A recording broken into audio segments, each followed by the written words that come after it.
예, 먼저 그 박대준 대표님하고 윤혜영 쿠팡 감사위원님이 요즘 증언석으로 좀 나와주시면 그때 시작하도록 하겠습니다.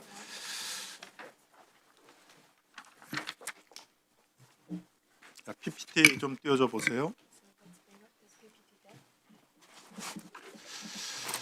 자, 우리 쿠팡이 이제 우리 시장 질서 교란행위, 뭐 노동 질서 제대로 지키지 않고 또 우리 대한민국의 법과 행정을 깡무시한다 이런 이제 사회적 비난이 굉장히 많습니다.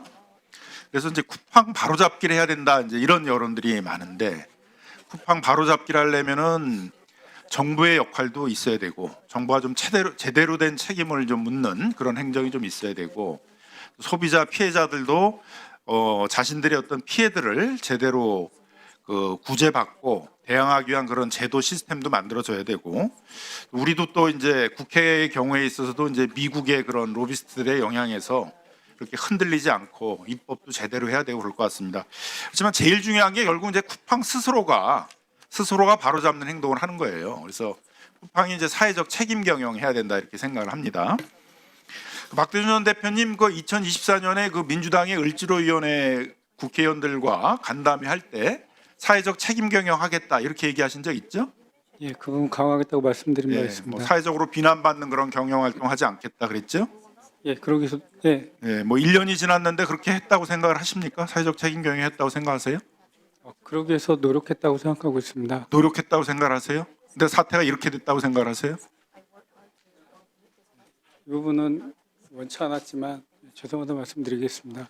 자, 그때 사회적 책임 경영을 하겠다는 거에 제일 기초적인 걸로 쿠팡을 비난했다. 비난하는 기사를 썼다고 해서 뭐 그 기자들 뭐 이런데 이제 그 손해배상 소송 제기하고 뭐 형사 고소하고 뭐 블랙리스트 같은 것들 제보했다 그래서 그 공익 제보자들 제보한 사람들 시민단체 간사들 뭐 입점업체 그 대표들 이런 사람들 이제 고소하거나 손해배상 소송 제기하거나 이런 보복적인 행위 한 거에 대해서는 다 취하하겠다고 그랬어요.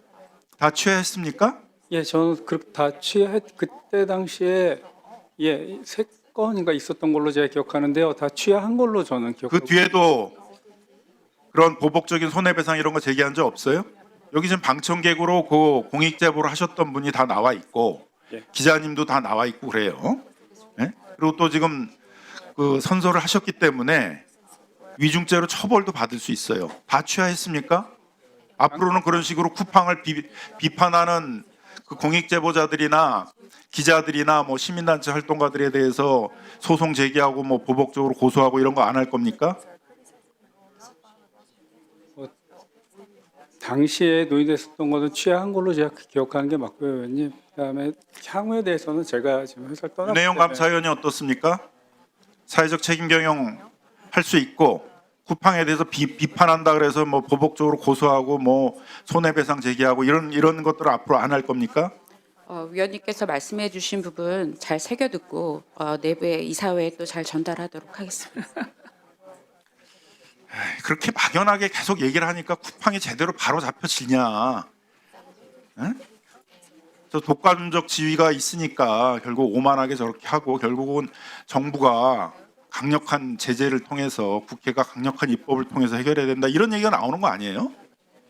뭐 그런 거에 대해서 일말의 책임감 같은 거 없습니까? 쿠팡이 이렇게 지금 망가져가는 거에 대해서? 자, 로저스 대표한테 좀 묻겠습니다. 미국에서는 레클리스라고 하죠. 무모하게 책임 인정을 지연하거나 배상해야 될 걸 제때 배상하지 않거나 자료 같은 걸 은폐하거나 그렇게 되게 되면 이제 퓨너티브 데미지, 징벌적 손해배상이 된다는 건 알고 계시죠? It depends on the setting and the exact facts. 상황과 The 사실에 따라 U.S. 다릅니다. legal system is very 미국의 그 nuanced. 법 제도에는 다양한 뉘앙스가 존재합니다. 뭐 변호사시니까 미국 변호사시니까 이제 그런 미국의 판례에 나오는 그 무모하게 그 책임 인정을 지연하거나 그런 은폐를 하거나 이런 거에 대해서는 이제 징벌적 손해배상이 된다는 걸 잘 알고 계실 거예요. 근데 미국 기업 같으면 이제 미국에서 그런 행동을 할 리가 없을 텐데 한국에서는 지금 쿠팡이 보게 되면 딱 징벌적 손해배상 대상이 되는 그렇게 무모하게 책임 인정하지 않고 버티기, 자료 제출하라면 자료를 제출하지 않고 은폐하기, 이런 행동을 일삼고 있어요.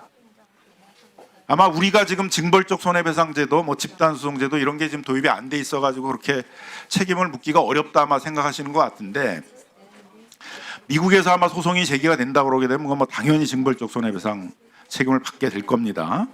그래서 앞으로는 이제 이런 식의 책임을 인정해야 될 것들은 신속하게 책임을 인정하고 자료도 제때 내놓고 배상도 직접 하고, 이런 게 저는 사회적 책임 경영이라고 생각이 들어요. 앞으로 쿠팡이 이렇게 변해갈 수 있겠습니까? We will continue to work to abide by all the laws and 저는 regulations 모든 of 법과 Korea. 규정을 That's our 준수하기 duty as 위해서 a 노력을 company. 하고 We 있습니다. take that 이것은 우리 duty very 기업의 그 seriously. We will 의무이고 우리 continue to do that. 의무를 됐습니다. 중요하게 여기고 있고 앞으로도 뻔한 계속해서 얘기들 의무를 하자고 한 다하겠습니다. 얘기가 아니고. 쿠팡이 좀 변해갈 것 같지가 않아요. 지금 보니까 쿠팡이 변해갈 것 같지는 않은데, 또 어쨌든 사회적 책임을 지기 위해서는 지금 쿠팡과 관련해서 여러 사회적 대화들이 진행되고 있습니다. 우리 박대준 대표님이 있을 때부터 제기가 됐던 거잖아요, 그죠? 택배 기사 과로사 방지를 위한 지금 사회적 대화도 진행이 돼서 그 야간 배송하는 과정 속에 택배 기사들이 과로사하지 않도록 할 것인가에 대해서 우리 지금 의원님들이 뭐 고용노동부에서 그 연구 용역한 그 야간 배송의 지금 위험성, 과로사와의 인과관계 이런 얘기 많이 하셨는데, 그런데도 적극 참여해서 문제 해결 이런 것들 이제 해야 된다고 생각을 합니다. 그 박대준 대표 있을 때는 그런 생각이었습니까? 예, 그런 생각으로 참여하고 있었습니다.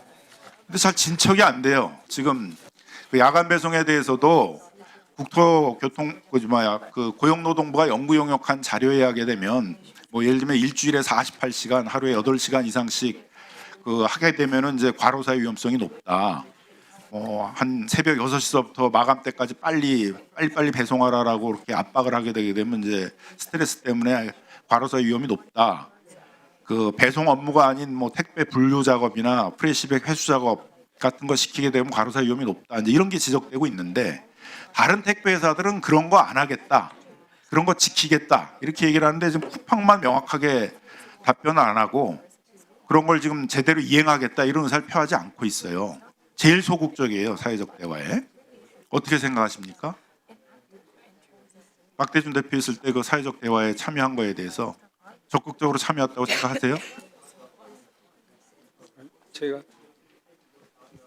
당시에 그 과로사 문제에 대해서는 문제를 당연히 그 중요성에서 인식하고 있었고, 그래서 당시에 그뭐 위원도 잘 알고 계신 것처럼 그런 좀 대화를 노동자들 포함해서 같이 대화를 해서 해법을 찾자, 정부기관과. 그래서 참여하게 된 거 맞습니다.